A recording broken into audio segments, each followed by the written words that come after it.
বাংলাদেশ ও দক্ষিণ কোরিয়ার মধ্যে স্বাক্ষরিত হচ্ছে ব্যাপক অর্থনৈতিক অংশীদারিত্ব চুক্তি সিইপিএ। এর ফলে দক্ষিণ কোরিয়া বাজারে বাংলাদেশের ৯৭% পণ্য ও সেবা অগ্রাধিকারমূলক শুল্ক সুবিধা পাবে। অন্যদিকে বাংলাদেশের বাজারে দক্ষিণ কোরিয়ার ৮৭% পণ্য পাবে বিশেষ শুল্ক সুবিধা। বাণিজ্য মন্ত্রণালয়ে দুই দেশের প্রতিনিধিদের উপস্থিতি এই চুক্তি সই হয়। চুক্তি অনুযায়ী বাংলাদেশ থেকে তৈরি পোশাক, চামড়া ও পাটজাত পণ্য রপ্তানিতে বড় সুবিধা পাওয়া যাবে। বিনিময়ে দক্ষিণ কোরিয়া নির্দিষ্ট কিছু কৃষি পণ্য এবং প্লাস্টিক পণ্য বাংলাদেশের বাজারে বিশেষ সুবিধা পাবে।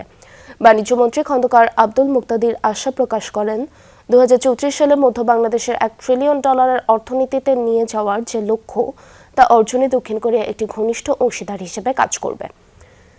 এই চুক্তি বিপুল বিনিয়োগ আকর্ষণ করবে।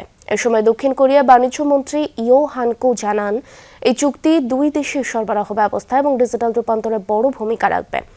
কোরিয়ান কোম্পানিগুলোর জন্য বাংলাদেশের বাণিজ্য সম্প্রসারণে নতুন সুযোগ তৈরি হবে। কোরিয়া বর্তমান পৃথিবীতে ২ ট্রিলিয়নের একটা ইকোনমি। এরকম একটা বড় শিল্পোন্নত দেশে আমাদের রপ্তানি পণ্যের জন্য একটা অগ্রাধিকার বাজার পাওয়া, এটি আগামী দিনে আমাদের রপ্তানি খাতের বিকাশের জন্য একটা বড় মাইলস্টোন হবে। Now it is up to companies who really interested in investing in Bangladesh. Now they can fully use this infrastructure that we built.